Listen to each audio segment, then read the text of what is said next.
Ya estamos grabando.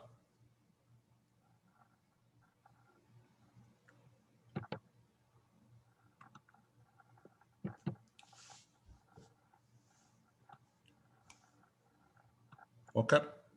Bueno, sí, te estoy oyendo, Luis. Vamos a empezar entonces. Vamos a darle la bienvenida al profesor Luis Rojas, quien gentilmente se ha ofrecido para darnos esta charla sobre evaluación tecnoeconómica de granjas eólicas utilizando una herramienta de programación que se llama Red Screen Expert. El profesor Luis Rojas, bueno, además de gran amigo, es egresado de la Universidad Simón Bolívar en Ingeniería Mecánica el año 1985.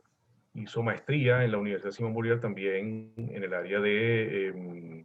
Luis, se me olvidó la maestría. En Recursos el área hidráulicos. Ingeniería de recursos recursos hidráulicos. hidráulicos. Exactamente. Hizo su doctorado en la Universidad de Carnegie Mellon, que es una de las universidades más prestigiosas en el área de ingeniería mecánica en Estados Unidos y también, obviamente, a nivel mundial. Es miembro de ASME desde el año 2003. Tiene más de 30 años enseñando sobre sistemas energéticos, mecánica de fluidos, profesor titular del Departamento de Conversión y Transporte de Energía de la Universidad Simón Bolívar hasta su jubilación en el año 2013.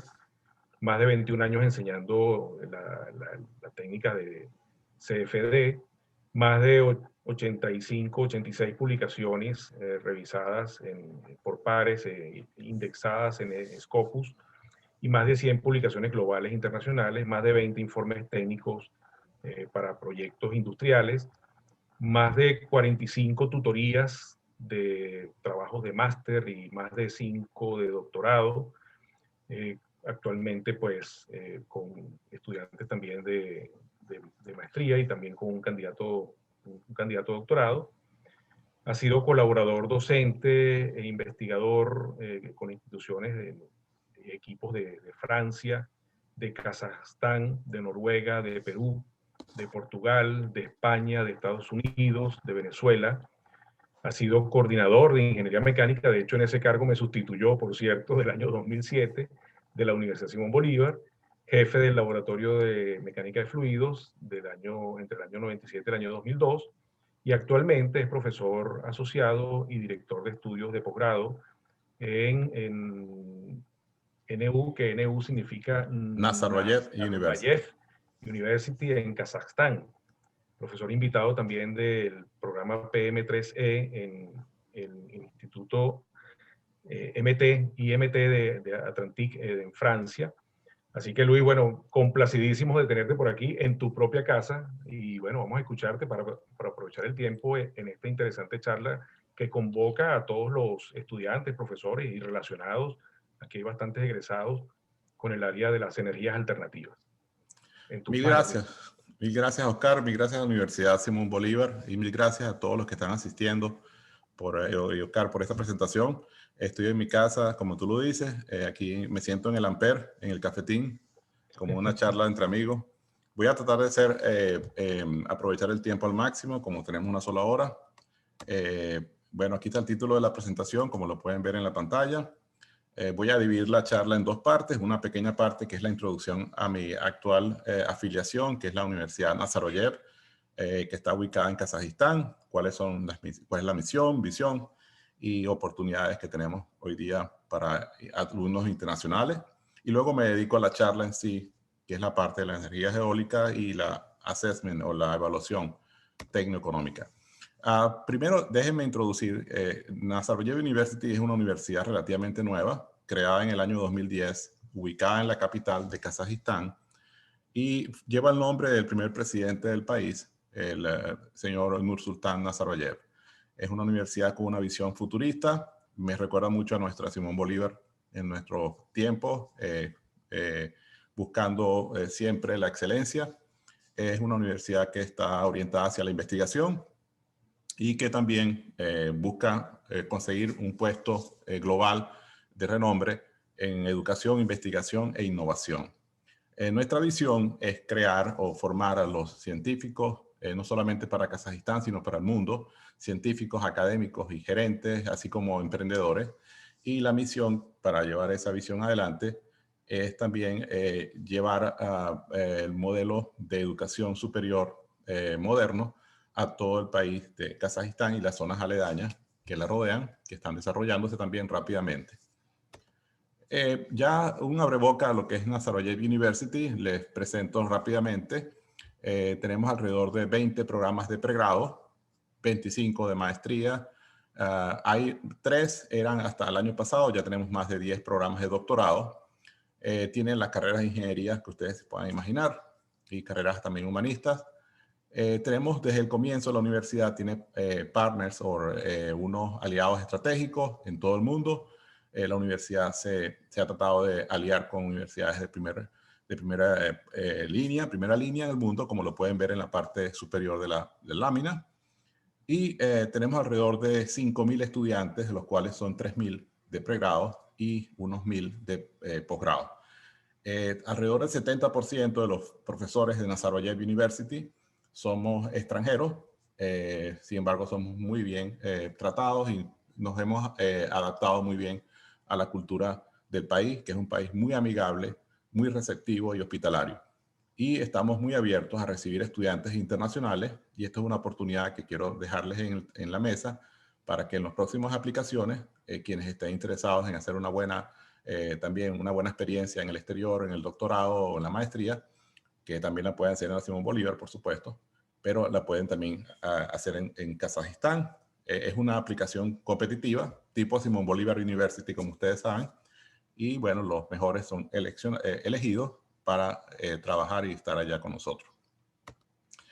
La Universidad de Nazarbayev University tiene varias áreas de investigación, pilares, que voy a citar solamente en los títulos, como son Big Data, que saben que está muy en boga desde hace unos años atrás, e inteligencia artificial también es un área que estamos trabajando muy dedicadamente, el área de Biomedical Engineering y Bioinformática, ciencias de materiales, que también es importantísimo, la creación de nuevos materiales para nuevos procesos más eficientes y menos dañinos al ambiente, y la parte de energía y la parte socioeconómica y de ciencias políticas. Y en energía estamos trabajando muy fuertemente hacia lo que es la transición energética. Como ustedes saben, el mundo está transitando de economías basadas en energías convencionales a energías limpias, y eso es un proceso que toma tiempo y es en transición. Eso no va a ocurrir de un día para otro, pero hay que comenzar a hacerlo y hay que estar haciéndolo constantemente.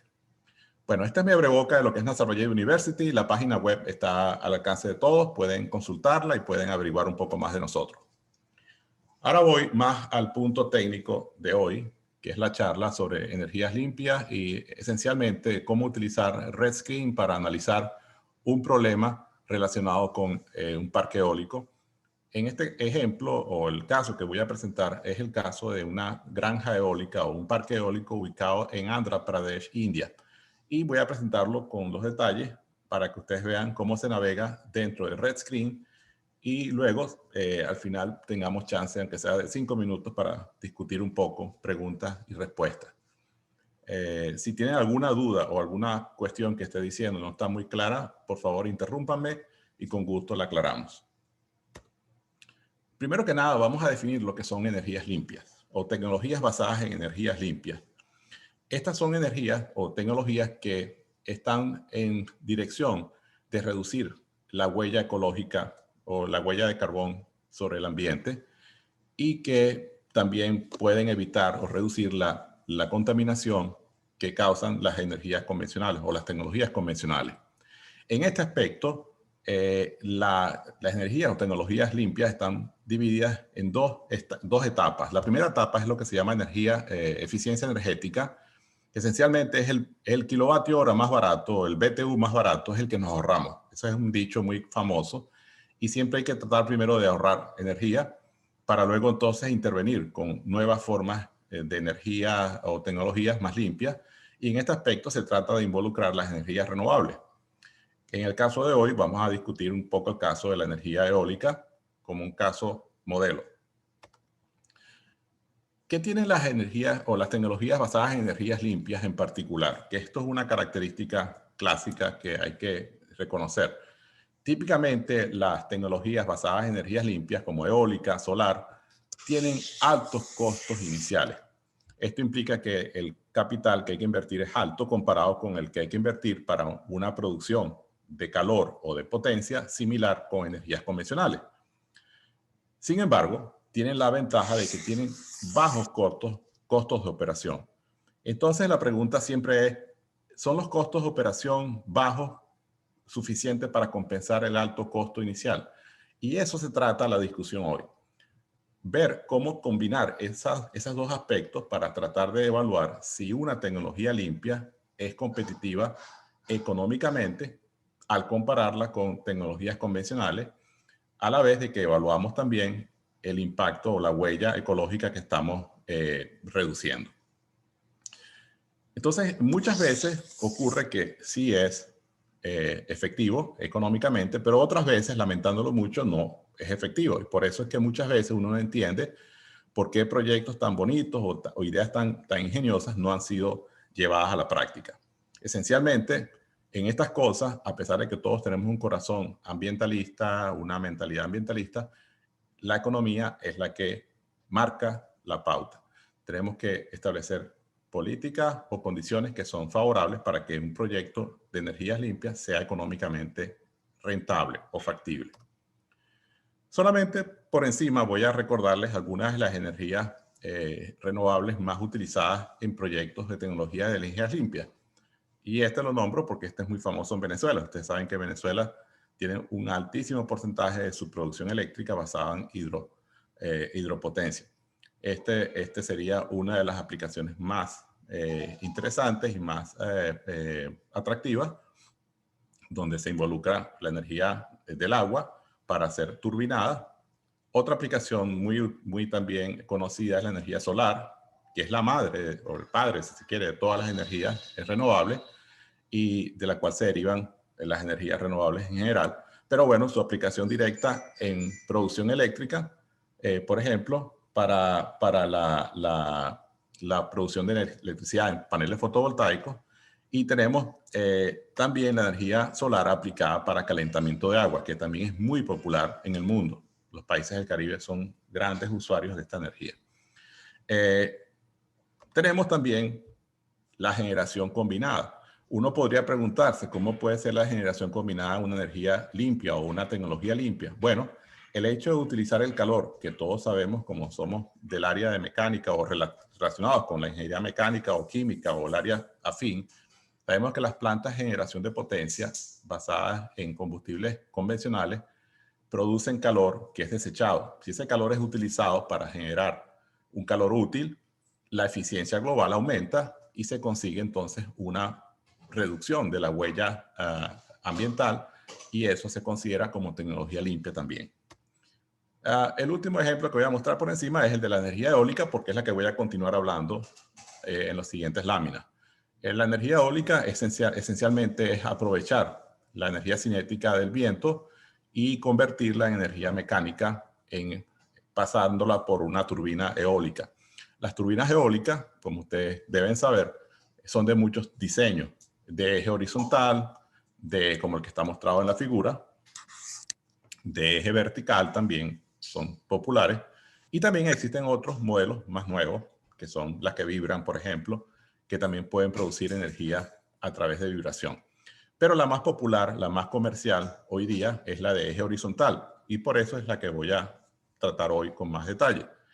En una turbina de eje horizontal, como la que ven en la pantalla, se tienen varias componentes. La torre, la góndola y el rotor formado por los álabes. Típicamente el recurso eólico es más abundante en ciertas zonas de la Tierra, por ejemplo en zonas costeras, en riscos, en llanuras, y el viento, para que sea aprovechable por turbinas eólicas de forma efectiva, técnicamente hablando, siempre se considera que cuando la velocidad promedio o la rapidez promedio del viento a 10 metros sobre la Tierra está por encima de 4 metros por segundo, hay una buena oportunidad que estudiar. Las aplicaciones pueden ser diversas, como estoy mostrando en la parte de abajo, para centrales, para redes centrales, para redes aisladas o para sistemas fuera de red. Por ejemplo, un yate o una pequeña población que requiere una red aislada, o una gran ciudad o un gran país como Venezuela o Kazajistán, por ejemplo, que tienen una red integrada en la cual podemos ir agregando más componentes para producir electricidad y desplazar los kilovatios hora que son producidos por las plantas termoeléctricas que están adaptadas al sistema eléctrico. Solamente para darle una idea, este ha sido el crecimiento interanual de la instalación de parques eólicos en el mundo, y solamente les comento que esta gráfica llega hasta el año 2012, y en el año 2012 ya China estaba acercándose a Estados Unidos y hoy día está muy por encima de Estados Unidos en la instalación de parques eólicos y producción de potencia eléctrica en base a turbinas eólicas. Hoy en día la generación y la capacidad instalada está sobre los 700 gigavatios de capacidad instalada. Ahí quiero diferenciar lo que es capacidad instalada y lo que es generación eléctrica. Recuerden que capacidad instalada se mide con potencia y la generación eléctrica se mide con energía, kilovatios hora, o BTU en el caso de calor, para diferenciar las dos cosas. ¿Okay? Esto es capacidad instalada. Entonces, cuando vemos todo este panorama, bueno, obviamente la pregunta es, ¿por qué no implementar más rápidamente las energías limpias? ¿Por qué no hacerlo que sea de hoy para mañana? Bueno, esto no es tan sencillo porque existen tecnologías ya implementadas que están corriendo y que tienen costos que en general son relativamente económicos. Entonces, para poder implementar energías limpias de una forma más rápida y efectiva, hay que hacer estudios de costos de vida de la planta. ¿Qué implica un estudio de costo de vida de una planta? Implica evaluar no solamente el costo de adquisición, que es lo que llamamos capital cost o costo de capital o inicial, pero además el costo de operación de dicha planta. Y eso es algo que tiene que evaluarse y compararse con el caso de las energías convencionales para demostrar a los inversionistas que es rentable invertir en energías limpias. Entonces, en ese aspecto es donde entra la herramienta de la que voy a también hablar hoy, que es RedScreen, que nos permite hacer estos estudios de costos de vida relativamente rápido económicamente y permite llevar a las personas que toman decisiones a rápidas decisiones sobre si es o no factible un proyecto. El software RedScreen es gratuito, lo pueden bajar de la página web de RedScreen. Recomiendo que lo vayan abriendo para que cuando estemos en la última parte de mi presentación podamos navegarlo juntos. Y este software tiene varias etapas en las cuales tiene que realizarse una evaluación tecnoeconómica. La primera etapa es lo que se llama el modelo energético, en el cual se declara o se introduce de qué se está hablando. ¿Es un parque eólico? ¿Es una planta de generación eléctrica por fotovoltaicas? ¿Es una planta de generación combinado, de ciclo combinado?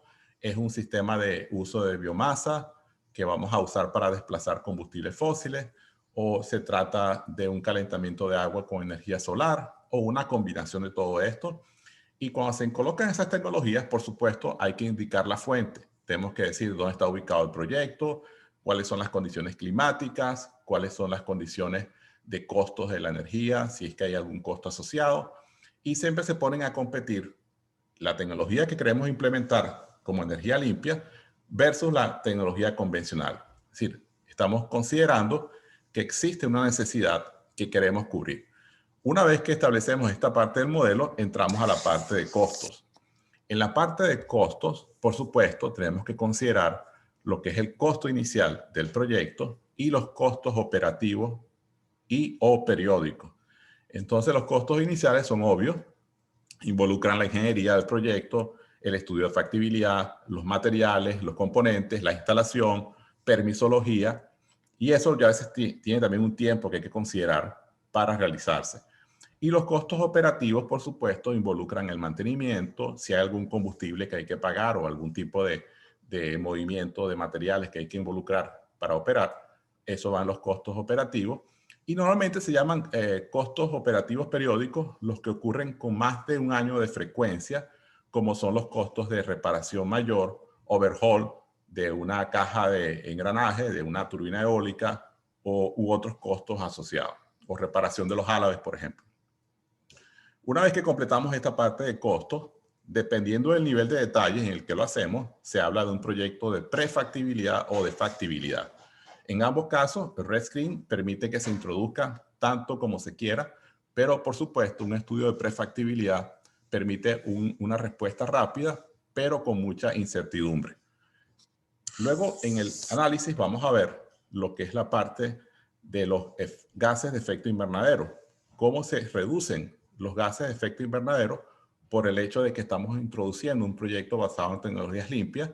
Entonces, la herramienta permite que tengamos a primera vuelta cuántas toneladas de CO2 equivalentes son ahorradas por implementar, por ejemplo, un parque eólico en una red que depende de un 50% de hidroeléctrica y 50% de termoeléctrica, por ejemplo, o cualquier otro tipo de combinación. Finalmente, pero no la menos importante, quizás la más importante en el análisis para efectos de factibilidad, es la parte donde colocamos los detalles financieros del proyecto.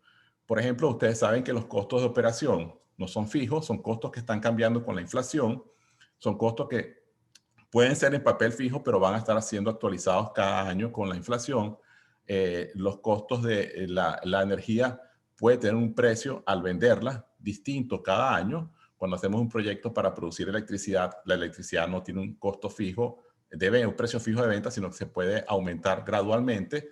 Y todos esos aspectos adicionados con lo que el inversionista debe poner de su bolsillo versus lo que tiene que tomar del banco, considerando que el banco le va a dar el dinero a una cierta tasa de interés, considerando que pueda tener créditos por producir energías limpias con menos contaminación, todos esos aspectos se colocan en el análisis financiero que permite obtener los índices que nos van a decir si es o no rentable el proyecto. Estos índices son, por ejemplo, los que ustedes conocen de economía básica para ingeniería, como valor neto presente, tasa interna de retorno, tiempo de pago de la inversión, relación beneficio-costo. Y todos esos elementos permiten, al final del análisis, determinar si el proyecto es o no es factible. Sin embargo, se recuerdan que les comenté que los costos en el proyecto pueden ser en detalle o gruesos, dependiendo del tiempo y los recursos que queramos invertir. Bueno, siempre queda la duda de qué pasa si los costos no son los que estimamos exactamente, o qué pasa si a futuro los costos operativos se van a mover un poco más o menos con respecto a la inflación. La inflación no es tan predecible, son cosas que van a ocurrir a futuro. Bueno, eso es lo que se llama estudio de sensibilidad y riesgo. En esa parte entramos a considerar qué pasaría si esta variable tiene este rango de incertidumbre, esta otra variable tiene este rango de incertidumbre y esta otra este rango de incertidumbre.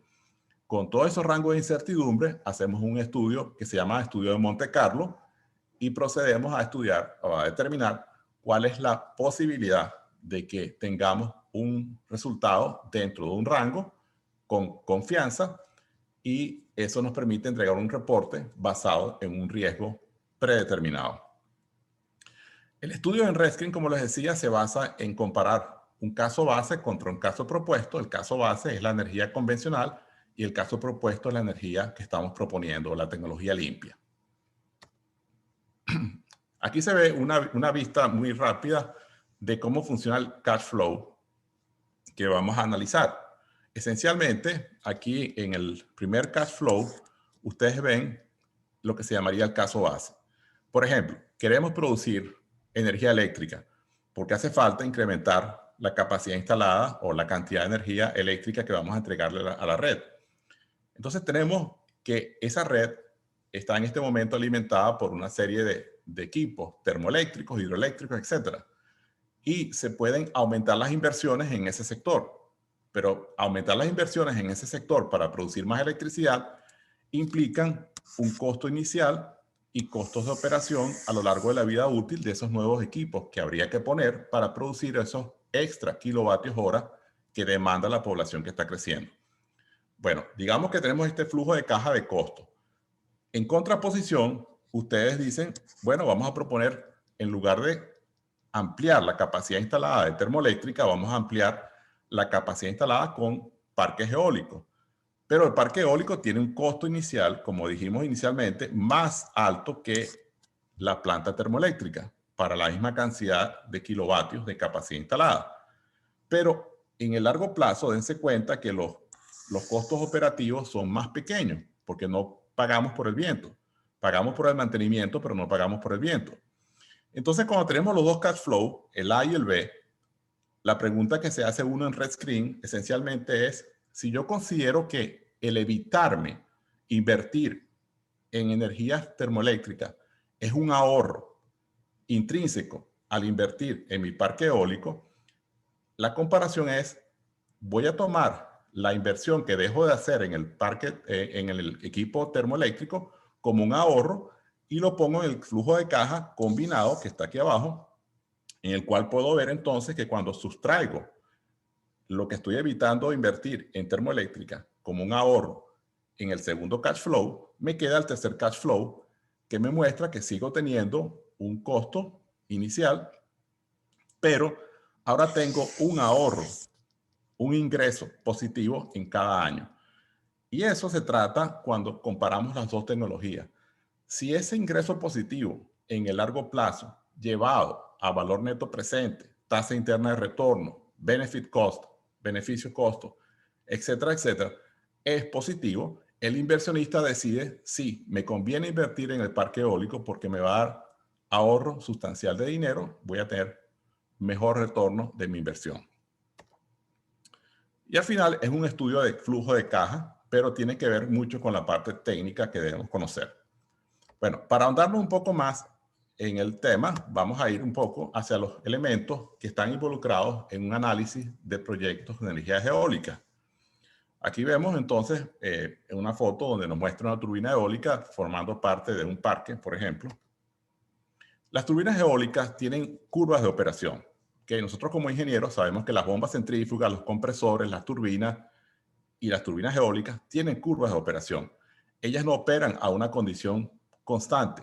Depende de la carga, depende de la energía que pongamos, ellas responden de una forma u otra. Bueno, en esta gráfica tenemos una curva característica de una turbina eólica de 1 megavatio de capacidad instalada, en lo cual esa turbina de 1 megavatio de capacidad instalada, como ustedes y yo sabemos, no va a producir 1 megavatio de potencia, sino en condiciones muy específicas. Entonces, aquí vemos en el eje vertical la potencia generada por la turbina versus la velocidad del viento a nivel de la góndola de la turbina. Como pueden observar, la turbina por debajo de 4 metros por segundo de velocidad promedio prácticamente no produce potencia. Es decir, esa velocidad es casi que la mínima para que la turbina comience a producir algo razonable. Sin embargo, a medida que la velocidad del viento continúa subiendo, vemos que la potencia aumenta y encuentra un punto máximo. Ese punto es el punto que típicamente se le da a la capacidad instalada. Esa es la potencia nominal de la turbina. Pero muchas veces, como se imaginarán, el viento no llega a esa velocidad para la capacidad instalada. Entonces, la capacidad instalada tiene que observarse en turbinas eólicas con mucho cuidado, porque no es la potencia que vamos a tener de la turbina. Es un número referencial. Sorry. Si seguimos aumentando la velocidad del viento, ocurren fenómenos que ustedes conocen de mecánica de los fluidos, como desprendimiento en los álabes, que causan que la sustentación sea menor que lo que se esperaba y la fricción domina la sustentación y la turbina comienza a perder potencia. Entonces, no se trata de poner más viento, sino ponerle la cantidad de viento que se pueda utilizar solamente. Para eso existen controles en las turbinas que permiten prever que la turbina no opere por encima de ciertos valores de velocidad de viento. El recurso eólico debe medirse antes de ser utilizado. Obviamente, el recurso eólico es el principal elemento para operar el parque eólico, aparte de la turbina, y este se mide con anemómetros, que ustedes también deben conocer. Típicamente, en un proyecto eólico, se debe medir el recurso eólico no menos de un año. A razón de cada 10 minutos, cada hora, se debe agrupar la información para dar más certeza al inversionista de que el proyecto es sustentable, es firme. Típicamente los anemómetros se colocan a cierta altura o 1 o 2 puntos de altura durante 1 o 2 años para capturar la información y realizar un proyecto de factibilidad más preciso. La información que se recolecta con los anemómetros para proyectos eólicos típicamente se coloca en mapas llamados rosas de viento, que como ustedes observan en esta lámina, son diagramas que muestran los ejes cardinales y subejes cardinales, norte, sur, este, oeste, noreste, noroeste, sureste, suroeste. Típicamente en este mapa se coloca la distribución de lo que ocurre en un año promedio y se coloca en colores, en dirección y en tamaño de las barras. La dirección indica cuál es la dirección del viento predominante, el color indica la velocidad promedio que se repitió con más frecuencia o con cierta frecuencia, el tamaño de la barra implica cuál fue la frecuencia con la cual se repitió. Entonces, cuando vemos este mapa, por ejemplo, podemos determinar que esta dirección es la predominante del viento en ese lugar, a pesar de que el viento también va a estar moviéndose en otras direcciones a lo largo del año. Para eso las turbinas tienen la potencialidad de moverse, de girar alrededor de su eje vertical. Ellas pueden moverse y capturar la velocidad del viento con mayor efectividad. Hay sensores para eso. Sin embargo, como se imaginarán, el mapa de la rosa de viento permite determinar cuál va a ser la dirección predominante del parque eólico, porque las turbinas entre sí, estando muy cerca una de otra, se hacen interferencia cuando están colocadas una detrás de otra. Sí, idealmente se tratan de que no tengan interferencia. Y esto es parte del estudio que tiene que hacerse con herramientas como CFD de parques eólicos para determinar lo que se llama la pérdida por arreglo del parque. Luego viene la otra parte que tiene que ver con mecánica de fluidos, que ustedes deben saber. El flujo atmosférico sobre la Tierra es turbulento. El flujo de aire que se mueve sobre la Tierra con el viento es un flujo turbulento y este flujo tiene velocidad cero sobre la superficie de la Tierra y comienza a aumentar hacia la atmósfera. Como todos imaginamos o todos sabemos, existe lo que se llama la capa límite, boundary layer, que está muy cerca de la Tierra y luego se crece el perfil hacia la atmósfera de una forma tal que es muy agudo el incremento de velocidad en los primeros 100 metros, pero luego en los 100 metros hacia arriba, el incremento de velocidad del viento es muy bajo. Entonces, eso lo saben los desarrolladores y tratan de buscar hasta dónde es razonable levantar la góndola de la turbina para capturar más velocidad del viento. ¿Por qué es importante esto? Porque la velocidad del viento al cuadrado nos va a dar la energía disponible en el viento. Y si la multiplicamos, pues la ponemos al cubo, nos da la potencia que tenemos disponible para aprovecharse por la turbina. Entonces, mientras más velocidad del viento tengamos disponible, más potencia podemos sacar al viento. Pero la potencia no solamente depende de la velocidad al cubo, también depende de la densidad del aire. O sea, la energía cinética depende, como ustedes saben, de la velocidad al cuadrado, pero también de la masa. Y la masa es una variable que depende de la densidad. Entonces, la densidad también es un factor importante en el estudio eólico porque hay que considerar las condiciones climáticas que determinan la densidad. ¿Cuáles son estas? Presión y temperatura, que nos van a dar esas condiciones. Y todo eso tiene que estar tomado en cuenta para evaluar cuánto tenemos realmente disponible de energía eólica para hacer un estudio más preciso. En esta lámina solamente les muestro cómo se escala la velocidad sobre la superficie de la Tierra cuando tenemos la velocidad tomada por el anemómetro a una determinada altura referencial. Podemos estimar cuál va a ser la velocidad o la rapidez del viento a una altura h que quisiéramos colocar, a donde quisiéramos colocar la góndola, utilizando esta relación que depende de este índice n llamado índice de corte de viento.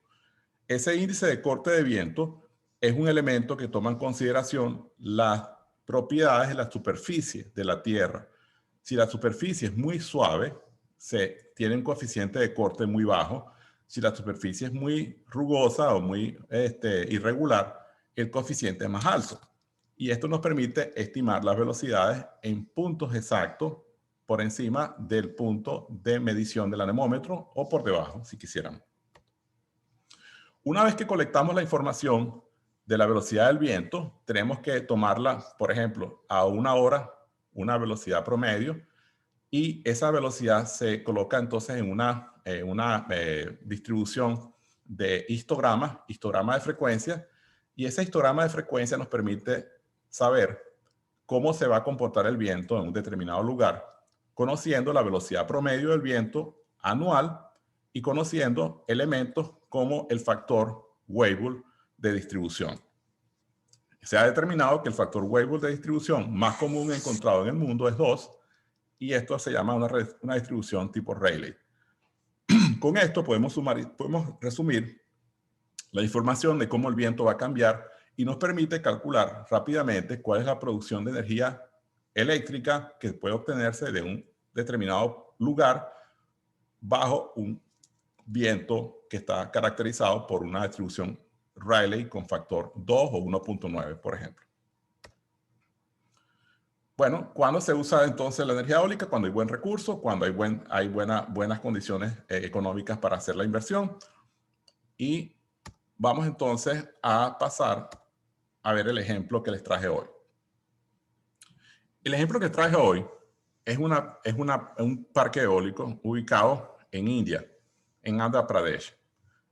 Este parque eólico, la pregunta que nos queríamos hacer o queremos hacernos ¿es factible instalar 20 megavatios de capacidad de turbinas eólicas en el risco de Calú, utilizando turbinas Lagerwey de 250 kilovatios cada una?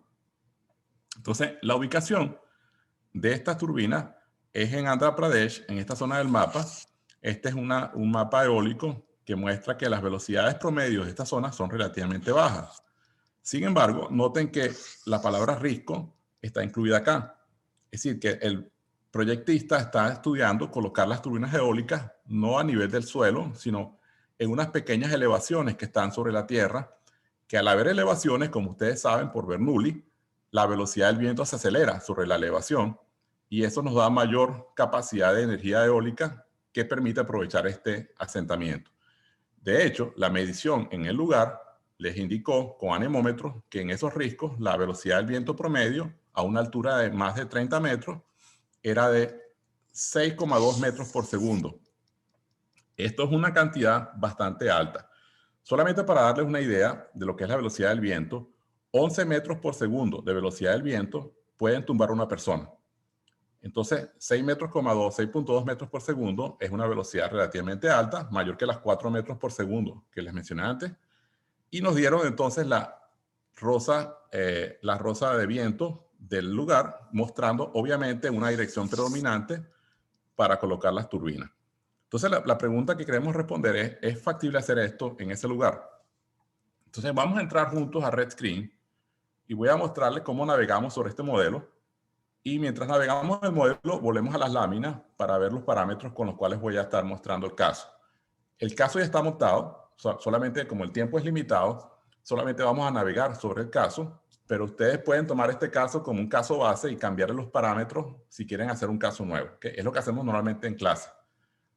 Ponemos un caso nuevo y cambiamos los parámetros de un caso que ya existe. Entonces vamos a abrir Red Screen juntos. Yo voy a abrir acá. Ya yo lo tengo abierto. Cuando abrimos Red Screen, ustedes van a ir a la zona que se dice de la aplicación. No sé si pueden ver mi aplicación. ¿La pueden ver ahí?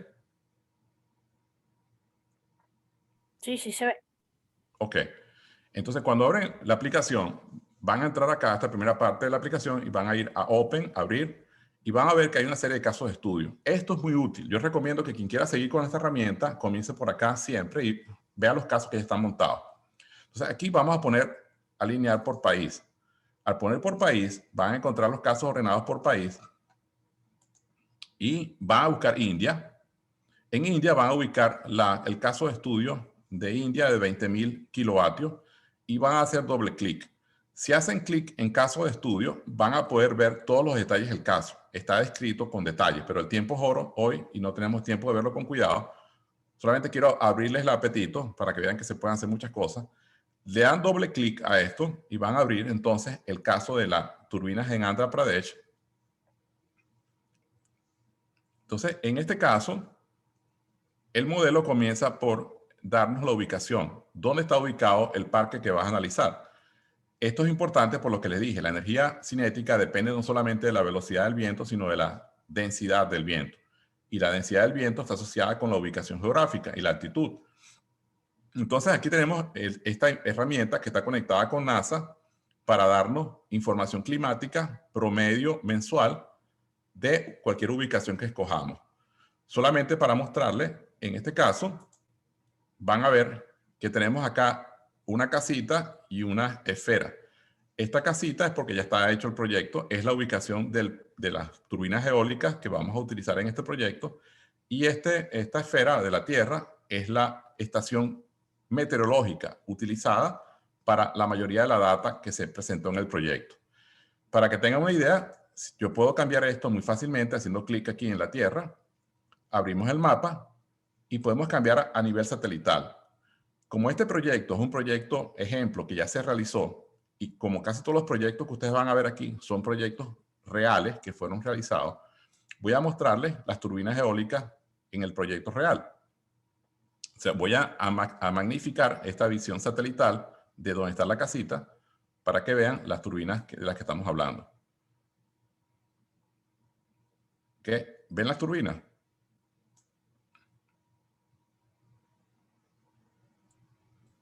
¿Qué? Todavía no, Luis. Ahora sí. Ok, bueno, estas turbinas, como la ven acá, que se ve la sombra del sol en ese momento que tomaron la foto, son las turbinas de las que estamos hablando hoy. O sea que esto que está acá es un montículo. Esto es un montículo de tierra que está sobre esta planicie. Este montículo de tierra permite que la velocidad del viento, al pasar de aquí para acá o de acá para acá, aumente la velocidad. Y esa velocidad es la que permite que las turbinas sean efectivas en este lugar. Ok, vamos a volver al mapa original. Ustedes pueden cambiar esto si quieren hacer un proyecto en otro lugar. Entonces ahora vamos a buscar, salirnos acá.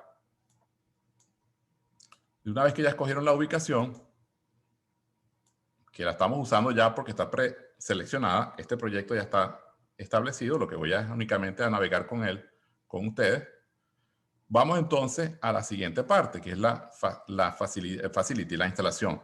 En esta parte se colocan normalmente detalles del proyecto. Se debe colocar si el proyecto es eólico, pero también se pueden hacer proyectos geotérmicos, solares, fotovoltaicos, etcétera, etcétera.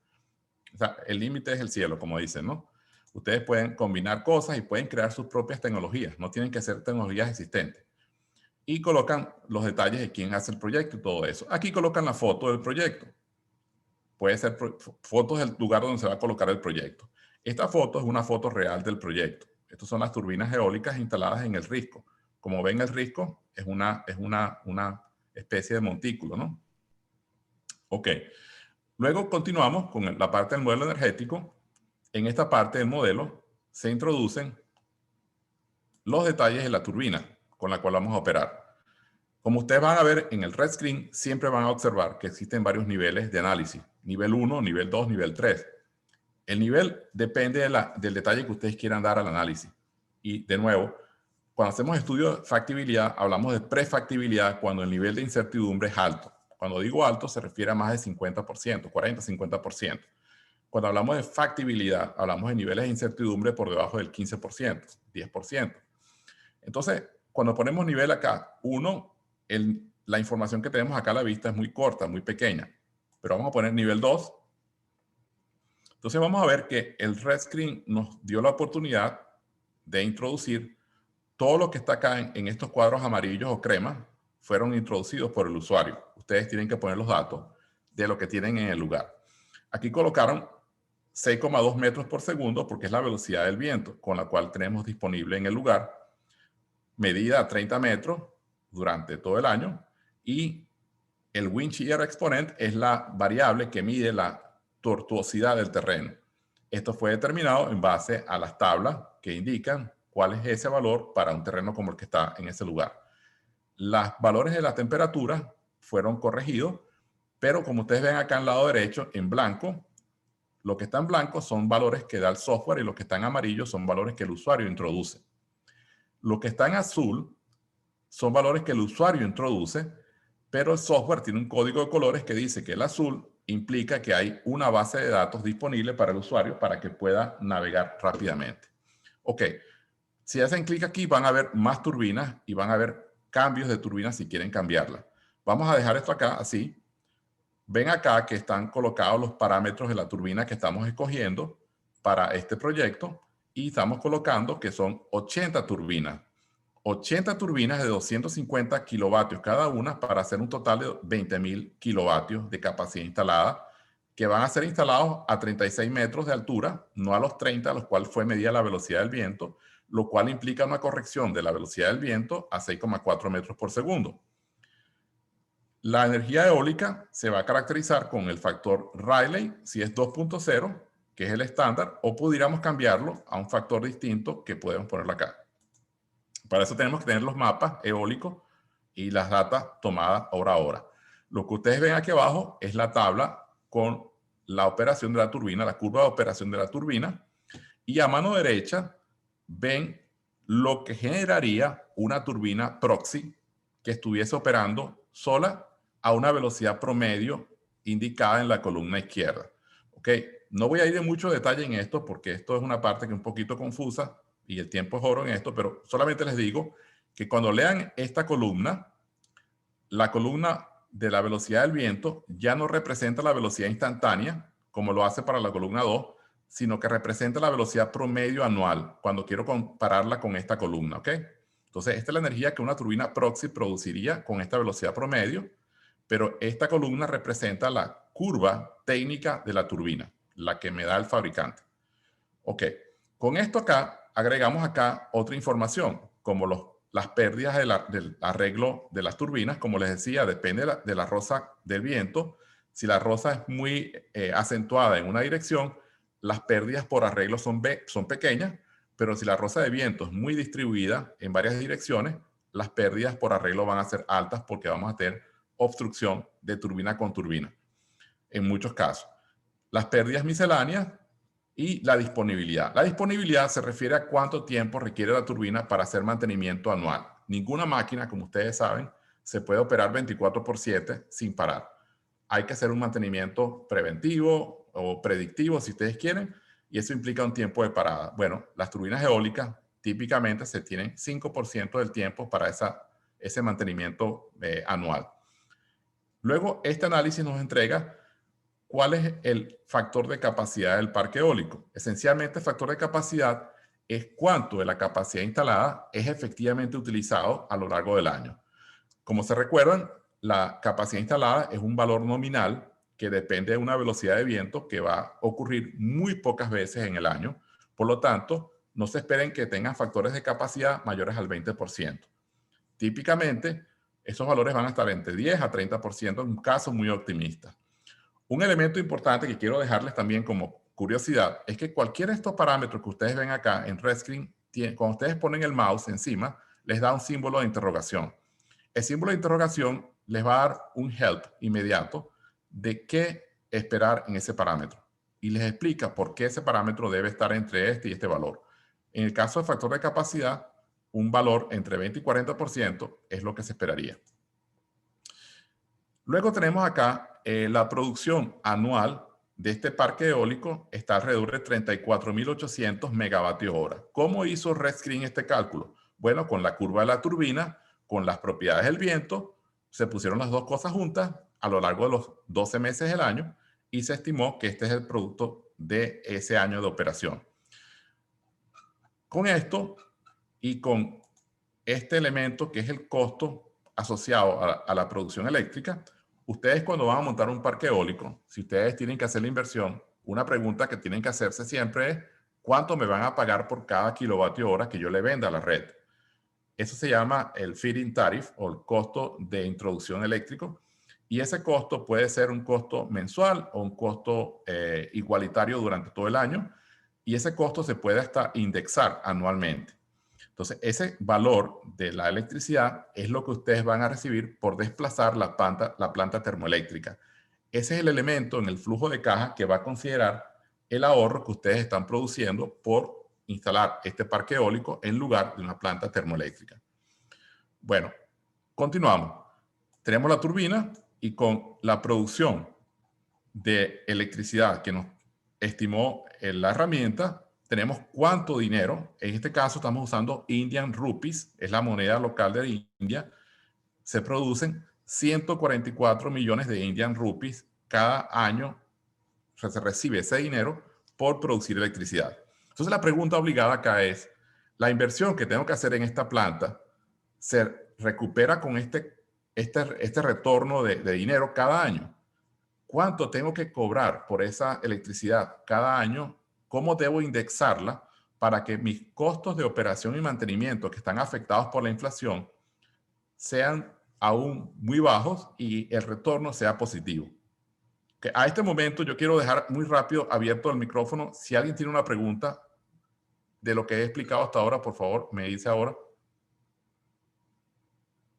¿O continúo? Ok. Bueno, voy a continuar. Pero también la pueden en el chat. Ok, por el chat, para que el tiempo, sé que el tiempo es oro con esto y vamos a acabar. El chat, no lo estoy viendo ahorita, Oscar. ¿Tú me puedes ayudar con el chat? Sí, varía entre día y noche la velocidad del viento. Lo que hacemos es tomar una velocidad promedio diaria y este análisis es anual y es importante. RedScreen no pretende analizar a minuto el viento, sino hace un análisis global anual para tener una idea de la factibilidad del proyecto. Es decir, este no es una herramienta como Homer u otro tipo de herramienta que está más enfocada en la parte de transitoria. No, aquí se hace una evaluación global anual de la velocidad del viento intermensual promedio con la distribución Weibull y con eso se estima cómo va a ser la producción de dinero. Quiero comentarles que este software ha sido validado muchas veces y los errores que se cometen en estos estudios están por debajo del 10%. Es decir, son bastante precisos, ¿ok? Cuando se colocan datos tomados. Ok. La prefactibilidad esencialmente es tomar, por ejemplo, los datos eólicos de mapas o datos eólicos de granjas eólicas cercanas y no medirlos por nosotros mismos. En la factibilidad tenemos que hacer mediciones por nosotros mismos en el lugar preciso donde se va a colocar el parque eólico. Se tienen que tomar los costos de permisología, se deben tomar los costos del terreno, de todos los aspectos tienen que incluirse. Si ustedes se meten en la herramienta y ponen en los costos nivel 2 o nivel 3, van a ver que la hoja de costos es mucho más detallada y ahí se van a dar una idea de cuál nivel de detalles deben poner. Ok, bueno, voy a continuar porque el tiempo se nos está corriendo rápido. Entonces, una vez que tenemos el modelo técnico ya colocado acá y tenemos el precio que nos van a pagar por la electricidad, todavía no hemos indicado si va a ser indexado o no, pasamos a la parte de costos. En la parte de costos van a ver, como ven, nivel 1, nivel 2, nivel 3. El nivel 1 es el nivel de prefactibilidad. Básicamente, introducimos un costo inicial global, un costo anual de operación mantenimiento y básicamente no explicamos de dónde vienen esos costos. Es una idea global de dedo gordo, ¿ok? Típicamente en el orden de 40% de incertidumbre. Si colocamos nivel 2, sin embargo, ya comenzamos a ver más detalles. En nivel 2, que está hecho este proyecto, ustedes ven el costo del estudio de factibilidad mismo. O sea, el costo de lo que estamos haciendo nosotros tiene que incluirse porque es un costo de ingeniería. Evaluar el proyecto, calcular, verificar los costos, pedir cotizaciones. Toda esa información debe ser incluida en el estudio del proyecto y se incluye el costo de la turbina, por supuesto, el costo de los equipos accesorios, la torre, instalación de la torre, permisos, etcétera. E incluso se incluyen contingencias que pueden ocurrir en cualquier proyecto. Esto nos da un costo total inicial, en este caso 811 millones de Indian Rupees, y lo ven distribuido por porcentaje en los distintos elementos de la hoja de costo. Si colocan nivel 3 van a ver muchos más detalles de horas hombres por cada una de las actividades y ahí ustedes pueden ir a más detalle todavía. Pero eso implica mayor costo de ingeniería porque ustedes tienen que poner más tiempo de ustedes en evaluar el proyecto. Y luego ven acá los costos periódicos, que serían los costos de reparar la caja de engranaje, los costos de limpiar los álabes de la turbina, que hay que involucrarse en esto. Finalmente, hay un elemento que no está puesto acá, que es el End of Project Life, el costo final de vida. Pregúntense ustedes en este momento, a la vuelta de 25 años, ¿qué va a pasar con esas turbinas? ¿Qué voy a hacer con esas turbinas? La voy a mantener constantemente, van a estar en buenas condiciones, pero al llegar a 25 años, se acabó el permiso, se acabó la renta del terreno. ¿Qué hago con esas turbinas? ¿Las puedo vender? ¿Las puedo desarmar y llevar a un parque, a un lugar donde me paguen por ellas? O por el contrario, tengo que pagarle a alguien para que se las lleve. Entonces, en esta parte entra lo que es el costo final del equipo, que debe ser tomado en cuenta también en un proyecto de factibilidad, porque eso toma también parte de los beneficios o costos del proyecto. Siguiendo el proyecto, si ustedes ven el proyecto con detalle, como les digo, estamos cortos de tiempo, pero vamos a tratar de ubicar todo. En este caso, esta granja eólica en la India está diseñada para competir con una red que está produciendo electricidad con 50% de hidroeléctrica y 50% de termoeléctrica. Entonces, cada kilovatio hora que ustedes producen con este parque eólico está desplazando medio kilovatio hora de la planta termoeléctrica y medio kilovatio hora de la hidroeléctrica. En términos de impacto ambiental o huella ecológica, se asume que la hidroeléctrica también es limpia.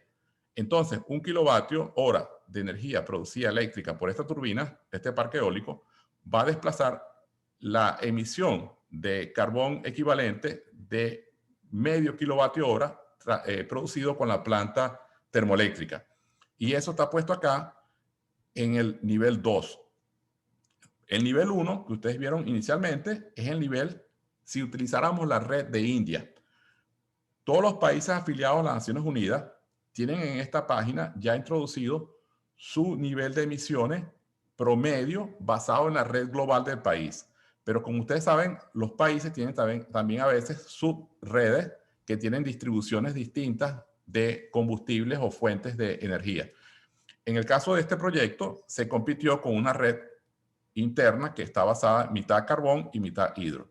Bueno, esto es importante porque el impacto ambiental va a ser menor, porque estamos desplazando solamente medio kilovatio hora por cada kilovatio hora que estamos produciendo.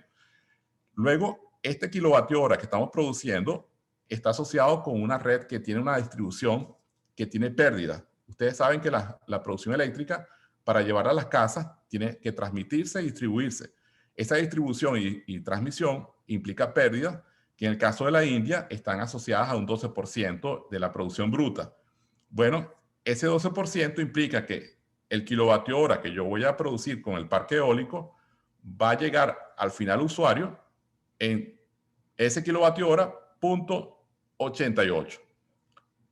Eso similar ocurre con la parte termoeléctrica. Por lo tanto, la transmisión y distribución va a ser equivalente en ambos casos porque yo voy a pegar mi parque eólico a esa red y por lo tanto voy a tener las mismas pérdidas que la red original.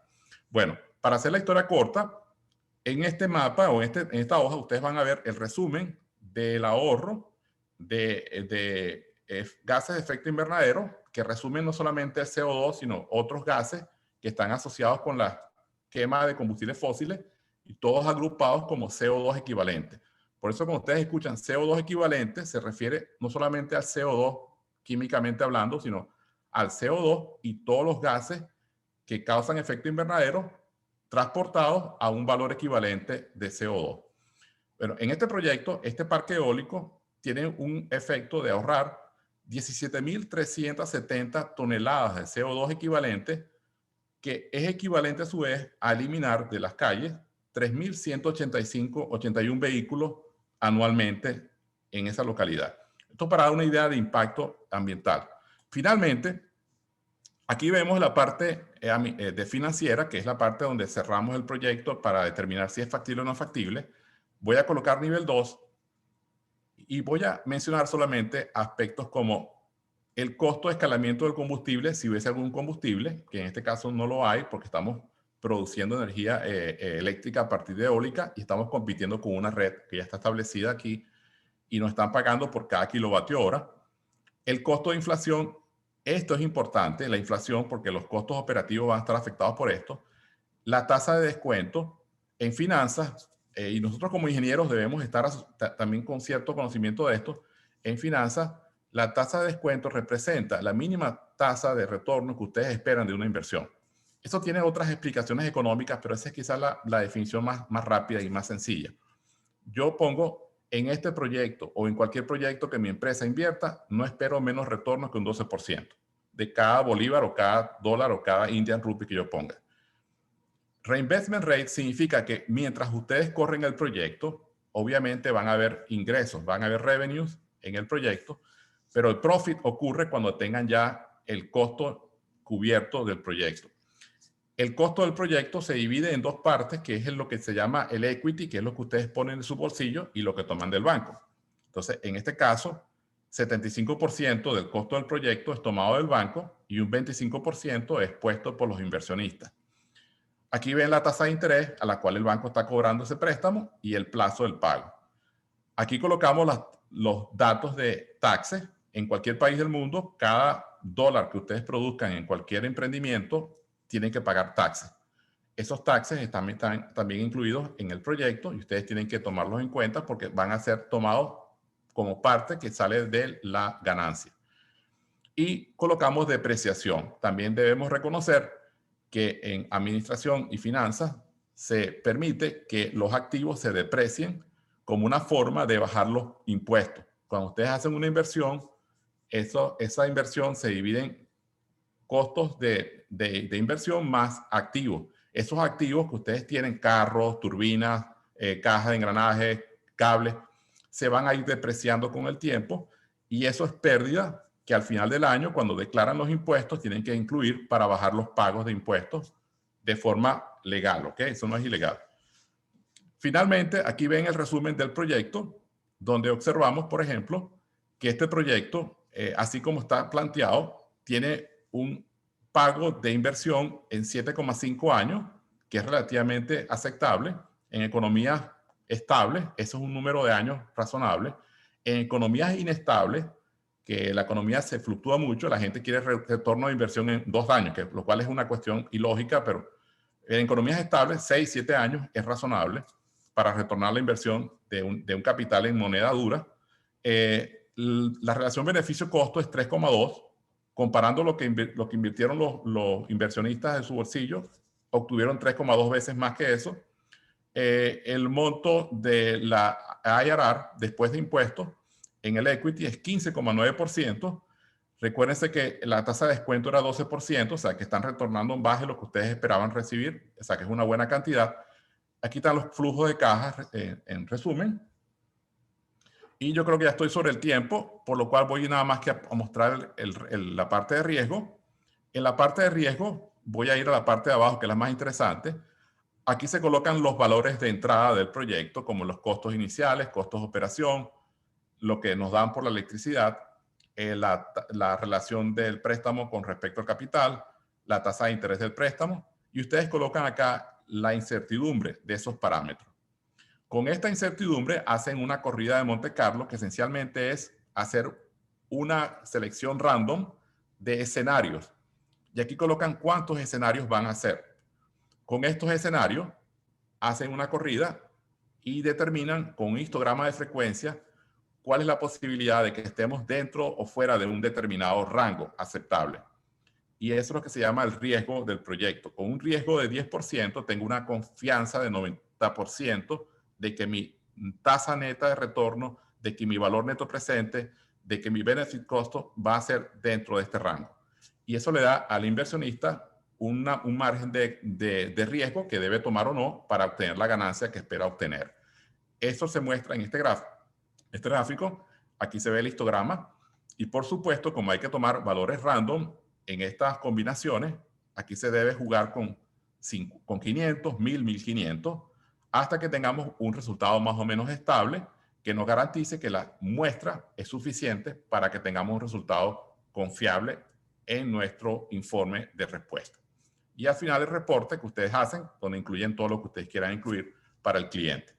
Bueno, con esto yo cierro porque sé que es mucha información en poco tiempo, pero quise dar un abreboca para motivarlos a que sigan por cuenta propia.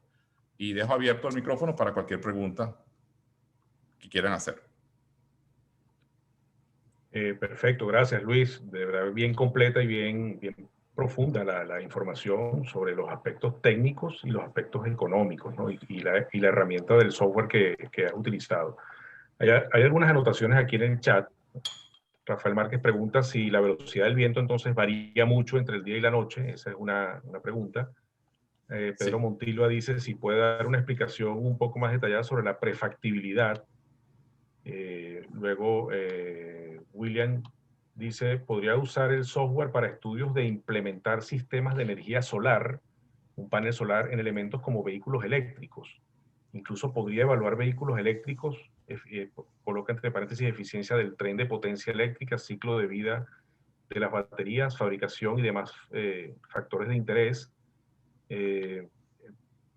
Bueno, tenemos esas preguntas en principio por aquí en el chat y después, bueno, puede ser, dependiendo del tiempo que tú tengas, Luis, no sé si unos 10 Bu- minutos para algunas preguntas adicionales. Sí. Voy a dar respuesta muy corta, Oscar. Sí, el viento cambia de día y noche, cambia, cada minuto está cambiando. Cuando manejamos esta herramienta, la manejamos con una visión anual, promedio, para ver el promedio de producción anual. La segunda pregunta es prefactibilidad, implica mayor nivel de incertidumbre en nuestras estimaciones, pero mientras menos incertidumbre tengamos, más es el costo de ingeniería que tenemos que involucrar y eso es parte de la inversión. Típicamente se va de prefactibilidad a factibilidad. Sí, si es prefactible, el cliente que está pagando por eso dice, bueno, vamos a invertir un poquito más para ver si esto es a nivel de factible, vale la pena antes de construir.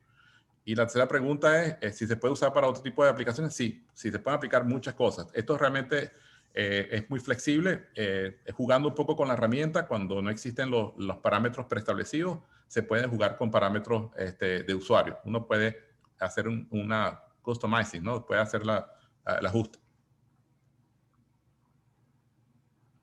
Gracias, Luis. Perfecto. Aquí dice, hay otras dos anotaciones. Tengo entendido que en el estado Falcón se tenía un proyecto para utilización de energía eólica. ¿Está en operación ese proyecto?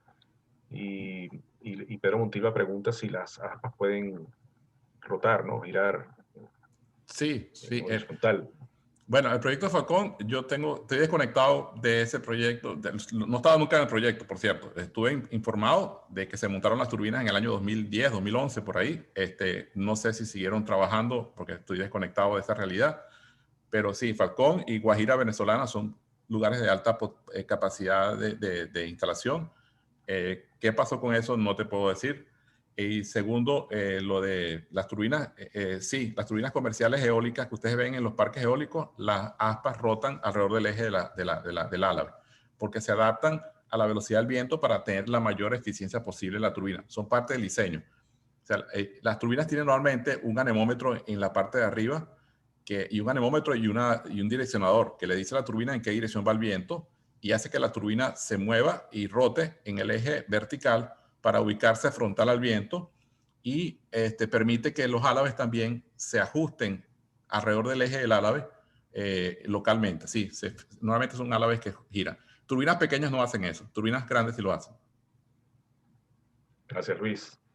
Bueno, nuestros compañeros egresados hacen preguntas aquí un poquito más, más existenciales, ¿no? La llaman así. Néstor López, ¿el cambio climático ha afectado la rosa de los vientos histórica? Y Teresita Moreno pregunta, dice, lo llama duda existencial justamente, si puede considerarse la energía atómica como energía limpia.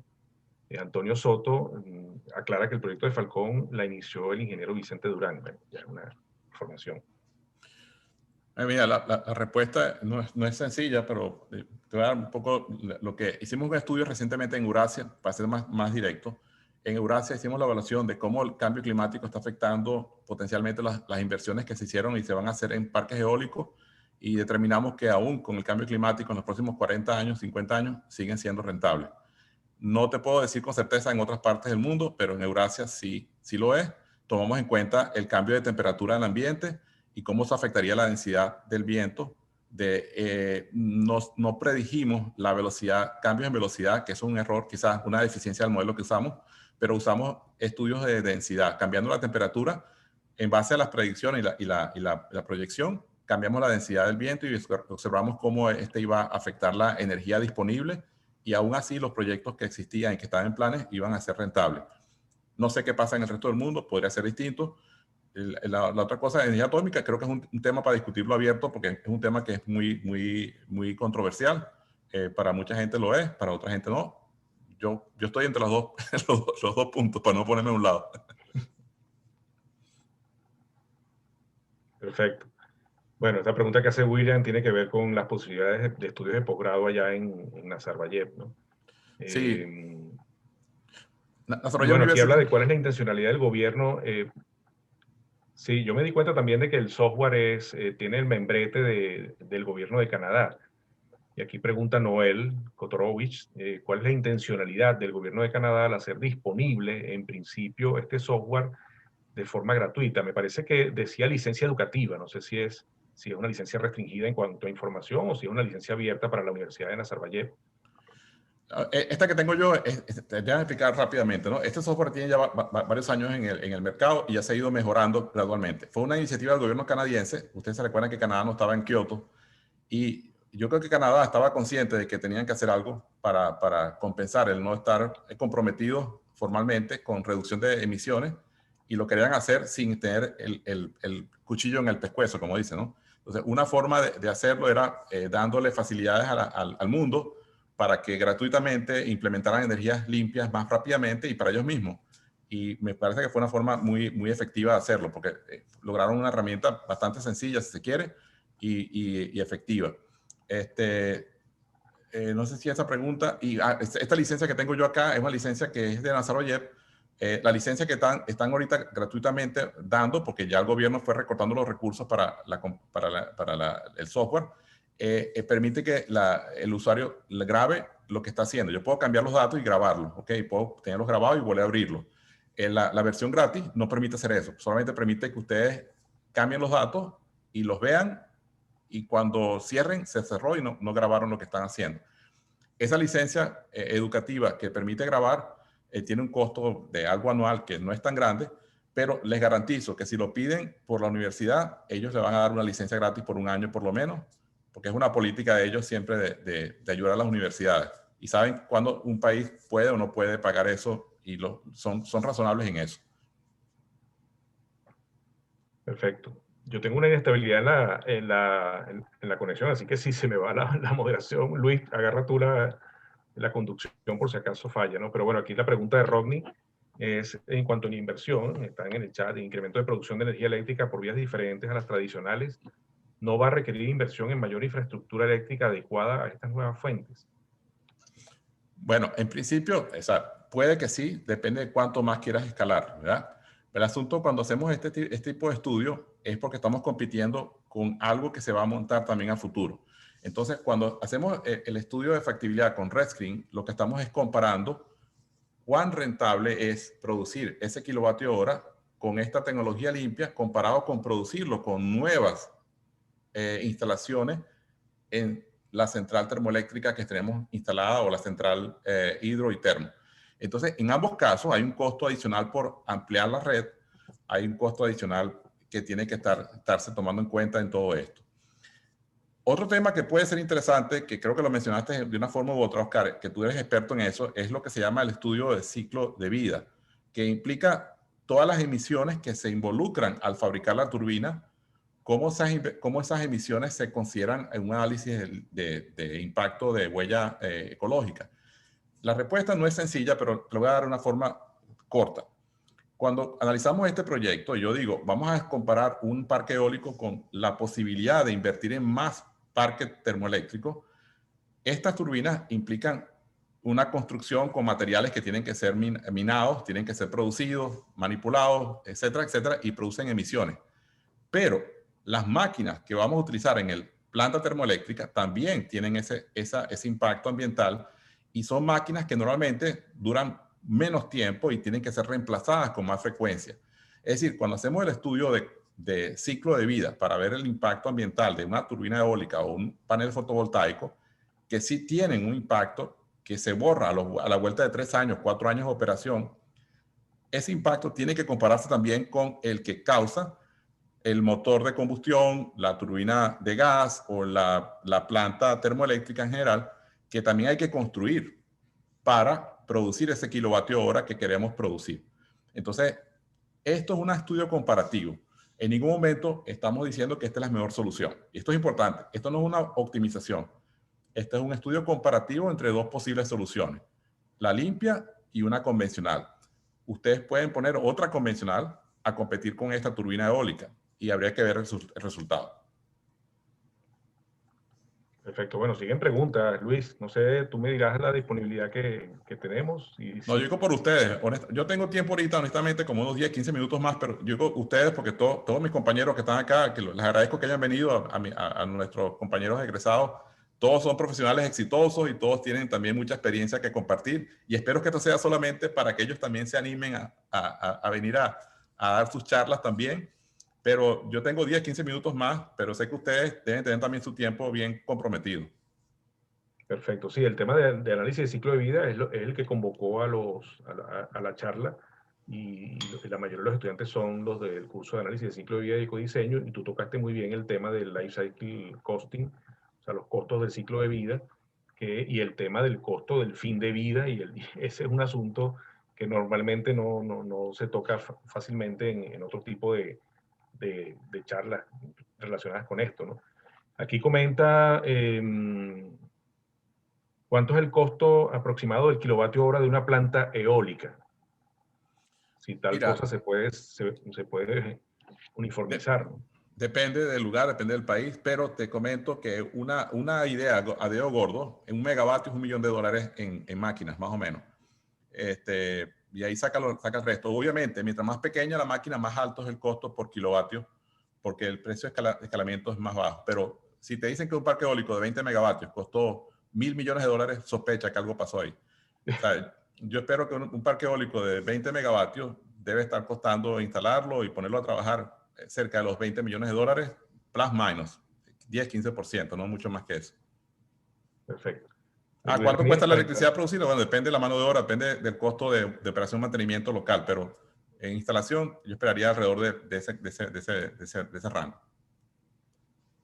Luis Ramírez pregunta, para instalaciones aisladas, ¿el software considera el número de baterías requeridas para almacenar precisamente por la discontinuidad del recurso viento? Eso es interesante. Esta versión del software fue actualizada recientemente y le incluyeron eso. La versión original lo tenía, la versión nueva de Expert, que apareció hace 2 años, no lo tenía, y ya le incluyeron eso, le incluyeron el módulo de carro para estudio de vehículos, y ya debes tener eso. Yo no lo he utilizado en esta versión, pero en la versión anterior lo usaba. Y sí, tú incluyes, tú normalmente tienes que cuando usas batería en sistemas fuera de red, típicamente prevés que la batería cubra de 2 a 5 días de autonomía. Esa es la típica autonomía que tú diseñas la batería. Pero obviamente, mientras más autonomía tienes con batería, más costo tienes en batería. Entonces, típicamente diseñas con batería, tú colocas eso en el modelo y el modelo debe tomar en cuenta la intermitencia del viento y tomar en cuenta que vas a diseñar para que las baterías cubran parte de la demanda en momentos donde el viento no sea fuerte. Pero más que todo el modelo de batería, ahora que me viene a la mente, está relacionado con el modelo de fotovoltaico. No estoy tan seguro en este momento si el software permite hacer la combinación eólica-batería en este momento. Ok, Rafael Márquez, ¿cómo ajustamos la generación del parque eólico a la demanda de energía diaria? Siempre tendrá No, que haber un soporte por parte de una hidroeléctrica o una termoeléctrica por la posible intermitencia del viento.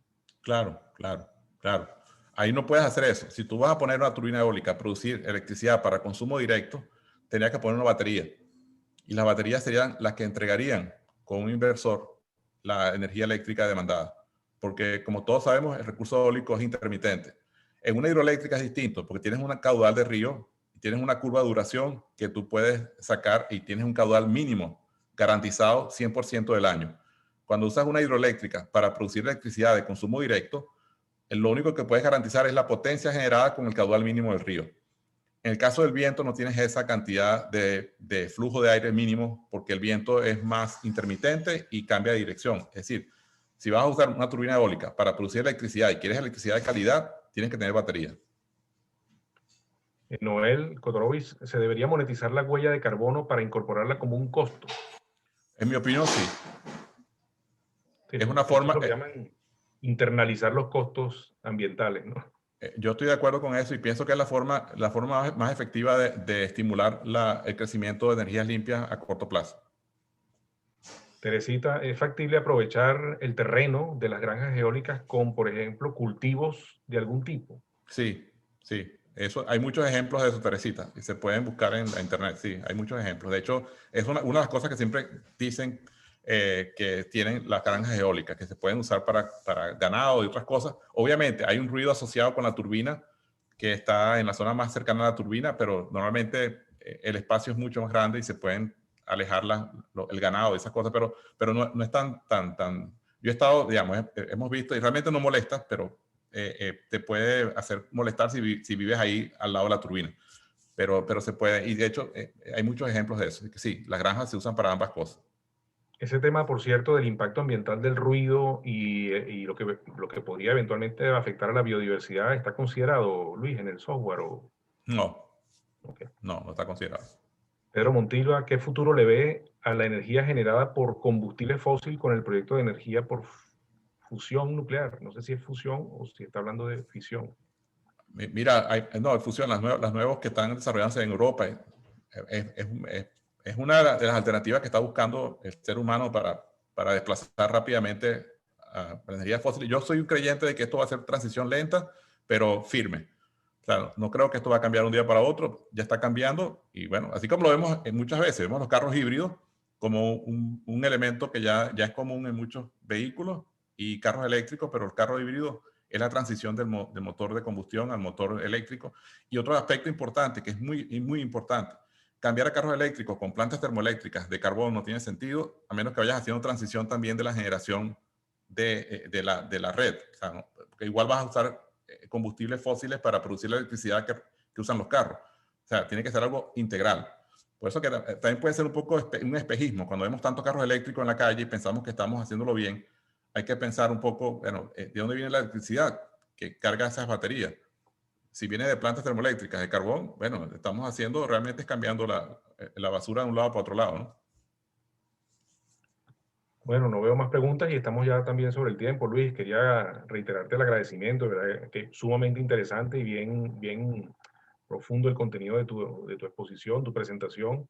Excelente como siempre. Y bueno, te voy a dejar las palabras a ti para que tú despidas la charla y convoques a los estudiantes a acercarse a estos temas que yo creo que son muy interesantes, muy actuales y muy de la generación que nos sigue, ¿no? Sí.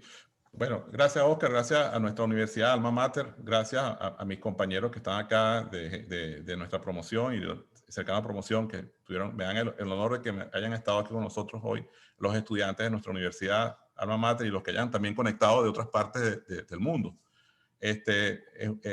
Yo creo que esto es un tema que tiene que verse con cuidado. Yo quiero que quede también el énfasis en la parte económica, porque muchas veces como ingenieros nos frustramos cuando hacemos inventos de nuevas cosas y vemos que no se hacen efectivos y no nos damos cuenta que hay una economía que está detrás de todo. Y si la economía no está indicando que esto es rentable, no va a haber movimiento en esa dirección.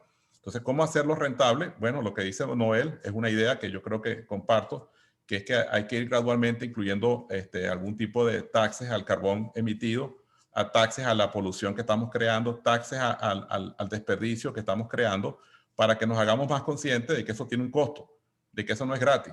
Y eso nos hace más conscientes y a la vez nos hace más interesados en usar cosas renovables, cosas que son sustentables, reciclables.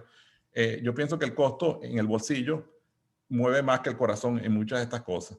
Y eso es algo que tenemos que estar conscientes. Cuando inventemos algo, hagámoslo con una visión de sustentabilidad, no solamente ambiental, sino económica. Que sea algo que se pueda vender a un corazón, pero también a una cabeza y un bolsillo que esté detrás de eso.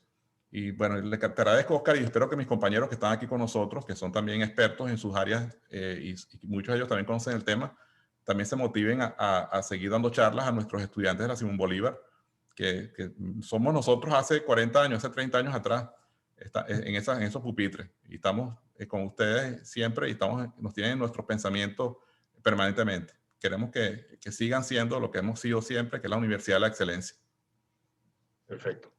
Bueno, concluimos entonces la charla. Luis, te toca cerrar a ti la grabación y bueno, ya entonces despedir hasta una próxima oportunidad y siempre